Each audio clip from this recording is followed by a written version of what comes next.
Hello everyone, आज है 21 मई और आज इस वीडियो में हम बात करेंगे इंडिया बुल्स हाउसिंग फाइनेंस के बारे में। 120 रुपए के आसपास ये शेयर ट्रेड कर रहा है। क्वार्टर 4 के नतीजे इसके आ चुके हैं। वीडियो में हम उसके बारे में भी चर्चा करेंगे और ये भी डिस्कस करेंगे कि भैया फ्यूचर क्या है इस कंपनी का, क्या वाकई में कंपनी टर्न अराउंड हो रही है या ये एक बार फिर से नीचे की तरफ डुबकी लगा सकती है। तो वीडियो को शुरू करूं उससे पहले अगर आपने अभी तक चैनल को सब्सक्राइब नहीं किया है तो प्लीज़ अभी इसे सब्सक्राइब कर लीजिए, क्योंकि आगे भी बहुत सारे वीडियोस हैं जो आपको काफ़ी ज़्यादा हेल्प करेंगे। तो 120 रुपए के आसपास ट्रेड कर रहा है इंडिया बुल्स हाउसिंग फाइनेंस और एक महीने में अगर आप देखो तो 25% की गिरावट है। 160 रुपए से टूटकर नीचे आया, 111 तक गया था। ये वापस तेजी भी बनी थी लेकिन अब वापस ये नीचे की तरफ टूट रहा है। एक साल में 45% के आसपास की गिरावट है। इस बीच ये शेयर 300 रुपए का मुंह देखकर भी आया था, 308 309 तक गया था, लेकिन उसके बाद कोई बड़ा मोमेंटम नहीं बना। लगातार ये टूट रहा है, बिखर रहा है। इंडिया बुल्स में जब से प्रमोटर ने भारी बिकवाली करी है तब से जो सेंटीमेंट है ना वो यहाँ पे नेगेटिव हो चुका है और कंपनी के जो परफॉर्मेंस भी जो अभी हाल फिलहाल में सामने आए हैं वो उतने पॉजिटिव और प्रॉमिसिंग नजर नहीं आ रहे हैं। इंडिया बुल्स को लेकर अगर हम देखें तो डेफिनेटली राकेश झुनझुनवाला जी ने बहुत बड़ा गेम खेला था यहाँ पर इंडिया बुल्स में और अभी दोबारा खेला है। अगर आप चैनल को रेगुलर फॉलो करते हो तो जब राकेश जी ने इंडिया बुल्स हाउसिंग फाइनेंस में खरीदारी करी थी तब शेयर तकरीबन 200 रुपए के आसपास ट्रेड कर रहा था और अगले ही क्वार्टर में जब ये 300 के करीब पहुंच गया तो उन्होंने बिकवाली भी करी थी और वो भी आधी होल्डिंग बेच दी थी। ये मैंने पहले भी कहा था, जनरली ऐसा देखने को मिलता नहीं है उनके पोर्टफोलियो में। जब भी राकेश जी कोई शेयर खरीदते हैं तो अपने पोर्टफोलियो में लंबे समय तक उसको जगह देते हैं और अगर बिकवाली करते भी है तो एक बहुत बड़ी बिकवाली नहीं करते हैं, बहुत ही मिनिमम शेयर बेचते हैं। लेकिन इंडिया बुल्स में ऐसा हुआ कि जितने खरीदे उससे आधे से भी ज्यादा उन्होंने एक ही क्वार्टर मतलब अगले ही क्वार्टर में प्रॉफिट लेकर बेच दिए। बाकी को डेफिनेटली कंटिन्यू कर रहे हैं वो, और अभी जब दोबारा गिरावट आई है तो दोबारा थोड़ी और क्वांटिटी उन्होंने ऐड करी है हाल फिलहाल में। तो अगेन उन्होंने खरीदा है तो इसका मतलब ये नहीं है कि हम भी जाके खरीदने लग जाए, क्योंकि देखिए मुझे लगता है कि जिस स्पेस में ये कंपनी है फिनेंस वाले एनबीएफसी में, वहां पर इस प्राइस में और भी अच्छी कंपनियां हैं। जैसे कि एलएनटी फाइनेंस मुझे पसंद आता है इस स्पेस में, लेकिन हाँ अगेन मैं कह दूं मैं लॉन्ग टर्म के लिए प्रीफर नहीं कर रहा हूं। और बाकी भी अच्छी कंपनियां हैं जो अभी काफ़ी सस्ते कीमत पे मिल सकती है, मिलने वाली है। और इंडिया बुल्स को लेकर मैं कहूं तो भैया गेम काफ़ी बड़े खेले जा रहे हैं यहाँ पर, उसको लेकर भी हम डिस्कस करेंगे। मिड कैप शेयर है, 5,600 करोड़ के आसपास का इसका मार्केट कैप है। वॉल्यूम 71 लाख के आसपास देखने को मिल रहा है। नतीजे आए हैं मार्च क्वार्टर के और उतने अच्छे नहीं है, एवरेज कहूंगा मैं इसको। सबसे बड़ी जो दिक्कत है यहां पर वो ये है कि कंपनी का जो रेवेन्यू है, ठीक है, इनकम जो जिसको हम कहते हैं, वो लगातार कम हो रही है।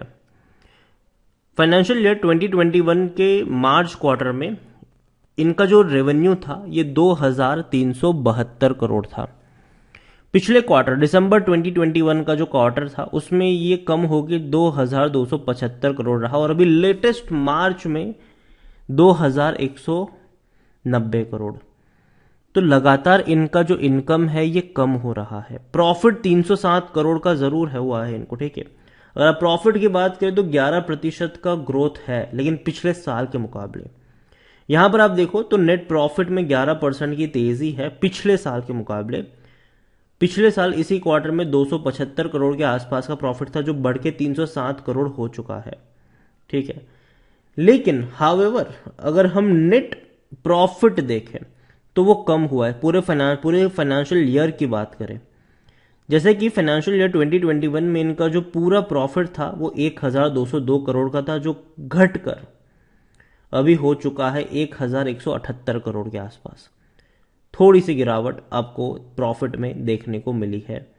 और इतना ही नहीं, इनकी इनकम भी कम हुई है, 2,190 करोड़ की इनकम हुई है जो पिछले साल 2,372 करोड़ हुआ करती थी। तो ये एक नेगेटिव पॉइंट यहां पर जरूर है। इतना ही नहीं, एसेट्स अंडर मैनेजमेंट अगर देखें तो वो भी श्रिंक हो चुका है, 72,211 करोड़ हो चुका है जो 80,740 करोड़ हुआ करता था। तो चीजें उतनी बेहतर नजर नहीं आ रही है जितनी पोर्ट्रेट की जा रही है। और जैसे कि मैंने पहले ही कहा था कि प्रमोटर भी भैया धीरे धीरे, देखो प्रमोटर ने एक ही क्वार्टर में 12% से ज्यादा की होल्डिंग बेच दी, ठीक है। अब धीरे धीरे वो बेच ही रहे हैं। यहां पर आप देखो 9.72% की होल्डिंग 9.66 पर आ चुकी है। प्रमोटर तो ऑलरेडी बेच रहे थे, लेकिन एफआईएल्स भी बेच रहे हैं। 28.40% की होल्डिंग 26.36। जो आर्ग्यूमेंट किया जा रहा था कि प्रमोटर ने बेचा है लेकिन ब्लैक रॉक जैसे बड़े ग्रुप ने खरीदा है, अब नए 2.0 की शुरुआत होगी, मैं नहीं मानता हूं इस चीज को। क्योंकि मैंने आपको पहले भी पूरा गेम समझाया था कि अगर बिकवाली हुई है प्रमोटर के द्वारा, जो बड़ी बिकवाली हुई है, जैसे कि आप देखिए 21.69% की जो होल्डिंग थी प्रमोटर की, वो घट के हो चुके हैं 9.66%। तो देखा जाए तो प्रमोटर ने तकरीबन 12 से 13% की होल्डिंग बेची है यहां पर। उसके सामने अगर हम देखें तो 2.44% म्यूचुअल फंड की जो होल्डिंग थी वो 4.23% पर आ चुकी है।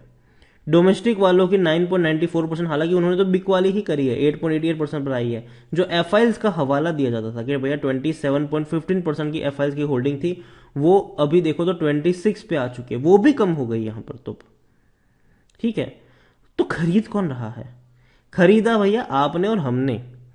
38.78% की होल्डिंग थी सितंबर क्वार्टर में, अब वो हो चुकी है 50.42%।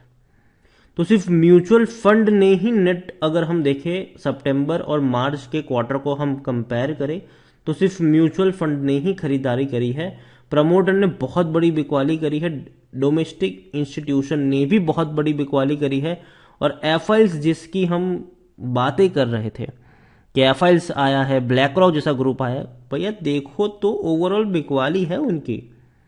जो 27.15% की होल्डिंग थी, देखो बड़ी जरूर थी, 29 पे आई जरूर थी यहां पर, लेकिन दोबारा क्या किया उन्होंने, बेच दिया। तो यही गेम है जिसको समझिए कि भैया इवेंचुअली खरीदारी आप कर रहे हैं और हम ही कर रहे हैं। 23.15% की रिटेल इन्वेस्टर की होल्डिंग थी 38.78% में से, जो बढ़ के हो चुकी है 33.11। 10% की खरीदारी रिटेल इन्वेस्टर्स ने करी है यहां पर। तो ये जो आर्ग्यूमेंट था कि ब्लैक रॉक जैसे ग्रुप ने खरीदारी करी है, बहुत कम क्वांटिटी खरीदी थी उन्होंने, ठीक है। जबकि 12% की होल्डिंग बेची गई थी प्रमोटर के द्वारा, अभी भी धीरे धीरे बेच रहे हैं। तो देखो इंडिया बुल्स हाउसिंग फाइनेंस जो रिजल्ट्स आए हैं वो मुझे उतने ज़्यादा प्रॉमिसिंग तो नहीं लग रहे हैं।